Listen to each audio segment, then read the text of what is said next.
talk about bad thoughts, یہ صحابہ کرام کو بھی آتے تھے. ایک صحابی آتے ہیں رسول اللہ کے پاس, کہتے ہیں یا رسول اللہ I get these bad thoughts, اور یہ اتنی بری سوچ ہوتی ہے کہ میں اگر مجھے آسمانوں سے نیچے پھینک دیا جائے میں وہ شاید پسند کر لوں بجائے اس کے کہ وہ جو تھاٹس میرے ذہن میں آ رہی ہیں وہ میں اپنی زبان پہ لے کے آؤں اور آپ کو میں بتاؤں.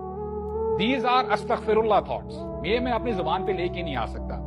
تو رسول اللہ نے کتنا زبردست جواب دیا, کہتے ہیں اوجدتموہ, کیا واقعی تمہارے ساتھ ایسے ہوتا ہے؟ تو انہوں نے کہا نعم یا رسول اللہ, میرے ساتھ ایسے ہی ہوتا ہے. تو رسول اللہ نے جواب یہ دیا کہ اللہ اکبر اللہ اکبر اللہ اکبر الحمدللہ الذی رد کیدہ الی الوسوسہ, کہ اللہ از the greatest, اللہ کا شکر ہے کہ اللہ تعالیٰ نے شیطان کو صرف وسوسوں کی حد تک محدود کر کے رکھا ہوا ہے. شیطان وسوسوں سے آگے بڑھ کر کوئی پریکٹیکل عمل نہیں کر سکتا. اگر کسی بندے کے ذہن میں خیال آ گیا, کوئی برا خیال ہے, اسی وقت اعوذ باللہ من الشیطان الرجیم پڑھ لے, اس تھاٹ کو آگے لنگر آن نہ کرے, آگے نہ لے کے جائے. جب بھی آپ کے ذہن میں کوئی ایسی چیز آ رہی ہے which is not good, جو غلط طریقے سے آگے بڑھنے کے چانسز ہیں, اسی وقت ہی اس تھاٹ کو پوز کر لو, ختم کر لو, اپنے آپ کو ڈائیورٹ کر لو. اگر آپ نے اس تھاٹ کو کنٹینیو کیا تب آپ سے پوچھو گی.